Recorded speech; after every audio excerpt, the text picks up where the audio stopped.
স্বপ্ন দেখা আর স্বপ্ন পূরণ হওয়া এই দুটোর মাঝের গ্যাপটা বা ব্যবধানটাই হচ্ছে কর্ম। অর্থাৎ আমরা অনেক বড় বড় স্বপ্ন দেখতে পারি, কিন্তু সেই স্বপ্ন তখনই আমাদের সার্থক হবে বা বাস্তবে রূপদান করতে পারবো যদি আমরা কর্ম করি। যদি কোনো কর্ম না করে শুধু বড় বড় স্বপ্ন দেখি, তাহলে সেই স্বপ্ন জীবনে সত্যি হবে না এবং বাস্তবে তার রূপ পাবে না। এই নিয়ে আজকের একটা খুব সুন্দর আমি তোমাদের একটা গল্প বলবো। একবার এক ছাত্র, সে ভাবতো, স্বপ্ন দেখতো যে সে একদিন পরীক্ষায় ফার্স্ট হবে, মিডিয়ার লোকেরা আসবে, সাংবাদিকরা আসবে, তাকে ভিডিও করবে, তার বিষয়ে সংবাদপত্রে প্রকাশিত হবে, টিভিতে তাকে দেখাবে। অনেক বড় বড় স্বপ্ন সে দেখতো, কিন্তু সে পড়াশোনা করতো না, পরীক্ষায় ভালো রেজাল্টও হতো না। একদিন সে তার শিক্ষক মশাইয়ের কাছে গিয়ে জিজ্ঞাসা করলো যে আমি প্রথম হতে চাই, এর জন্য আমাকে কি করতে হবে? শিক্ষক মহাশয় সেই ছেলেটির সম্পর্কে, সেই ছাত্রটির সম্পর্কে জানে যে এই ছাত্রটি তেমন পড়াশোনা করে না। তাই শিক্ষক মহাশয় বুদ্ধি করে বললেন যে ঠিক আছে, তুমি আগামীকাল সূর্য ডোবার আগে আমার কাছে আসবে, এলে আমি তোমাকে একটা ওষুধ দেবো, সেই ঔষধটা খেলে তুমি অনেক ভালো রেজাল্ট করবে, তুমি প্রথম হয়ে যেতে পারবে, আর তখন তোমার স্বপ্ন পূরণ হবে। তো সেই ছাত্রটি শুনে খুব আনন্দিত হলো এবং ছুটে ছুটে বাড়িতে গেল। বাড়িতে গিয়ে মাকে সমস্ত বিষয়টি বলল।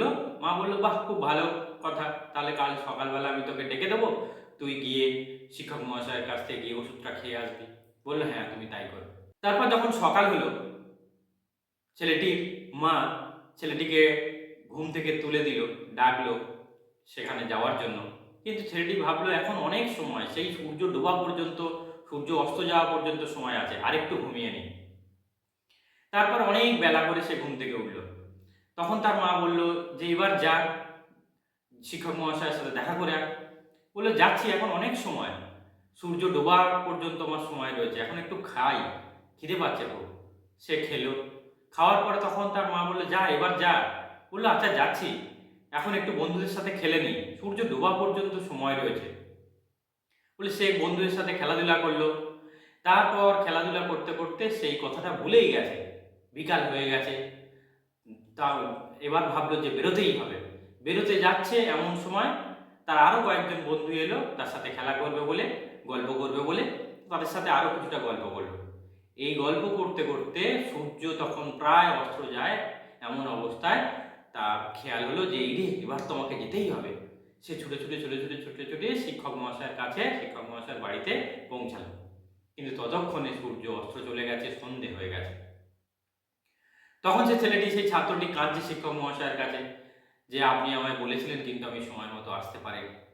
তখন শিক্ষক মহাশয় তাকে বোঝালেন যে দেখো, আমরা জীবনে অনেক বড় বড় স্বপ্ন দেখতে পারি, কিন্তু সেই স্বপ্নটা পূরণ করার মতো আমাদের কাজ করতে হবে। আমরা কাজ না করে অনেক সুন্দর সুন্দর স্বপ্ন দেখলাম, সেই স্বপ্ন জীবনে পূরণ হবে না। তাই স্বপ্ন যদি পূরণ করতে হয়, তাহলে আমাদের সেই স্বপ্ন পূরণের জন্য প্রয়োজনীয় কর্ম যেটা রয়েছে, কর্ম করতে হবে। খুব ভালো যদি রেজাল্ট করতে হয়, তাহলে আমাদের কি করতে হবে?